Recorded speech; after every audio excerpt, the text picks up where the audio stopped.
Су ресурстар маркетинг жауапкершілігі шектеулі серіктестігінің бас директоры, халық қалаулысы ретінде Түркістан облыстық мәслихатының депутаты Анарбек Орман Түркістанның тазарту ғимараттары кешенінің функционалына алаңдайды. Жаңа облыс орталығы қарқынды кеңеюде, халық саны өсуде, демек Түркістандағы тазарту құрылыстарының қуаттылығы мен жұмыс сапасын арттыру қажет. Мәселені ықтимал шешу үшін Анарбек Оңғарлы мембраналық биореакторлардың базасында тазарту құрылыстарын жобалаумен және инжинирингпен айналысатын компанияның басшысы Бейбіт Сұлтанбаевты Шымкентке шақырды. Су ресурстар маркетинг жауапкершілігі шектеулі серіктестігінің техникалық сараптамалық кеңесіне Сұлтанбаев мырза өз кәсіпорнын таныстырып, ағынды суларды тазарту кезінде биореакторларды пайдаланудың артықшылықтары туралы айтып берді.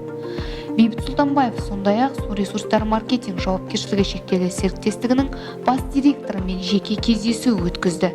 Тараптар Түркістандағы тазарту ғимараттар кешенінің биореакторларды пайдалану және енгізу құны мәселелерін талқылады. Қазірде келіссөз процесі жалғасуда.